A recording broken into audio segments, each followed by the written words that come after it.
یہ عقیدہ دیا رسول اللہ صلی اللہ علیہ وسلم کہ کوئی بھی مرض متعدی نہیں۔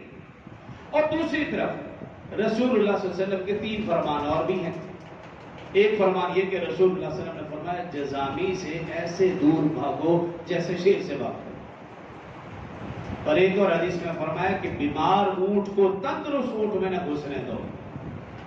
ایک اور فرمان رسول اللہ، بیمار آدمی کے پاس آمد و رفت کم رکھو۔ یہ 3 فرمان۔ ایک طرف فرمایا کوئی بیماری متعدی نہیں، ایک کی بیماری دوسرے کو نہیں لگتی، لیکن دوسری طرف کیا فرمایا کہ بیمار اونٹ تندرست اونٹ کے پاس نہ جانے، اور جزامی سے دور بھاگو، بیمار آدمی کے پاس آمد و رفت کم رکھو۔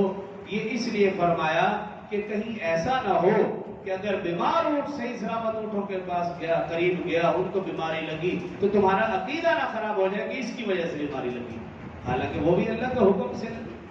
اگر تم بیمار آدمی کے پاس آمد و رفت رکھو گے، ہو سکتا ہے کہ تمہاری بیماری کا بھی وقت آیا اور تم کو اس کی وجہ سے لگی ہے، عقیدہ خراب نہ ہو جائے، اس لیے کبھی دور رہو۔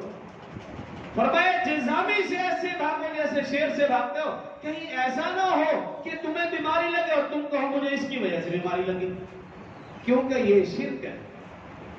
اور آج ہم دیکھتے ہیں کہ اس بیماری میں تو ہر شخص مبتلا۔ ہاں جی کیا ہوا؟ مجھے نزلہ زکام، کیوں؟ میں ہاسپٹل گیا تھا بیمار کو ملنے، واپس ہے طبیعت خراب ہو گئی۔ اچھا ہاسپٹل جانے سے بیمار ہو گیا؟ نہیں، اللہ کے حکم سے بیمار ہو گیا۔ کیا ہوا؟ میں نے جی ٹھنڈا پانی پیا، میں نے بوتل پی، میں نے فلاں کیا، یوں کیا، یہ بات کا معاملہ پہلے ہم نے کہا یہ اللہ کے حکم سے ہوا۔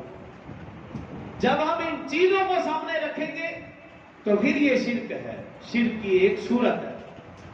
ہر کام میں جب اللہ پر نظر ہوگی معاملہ سیدھا رہے گا۔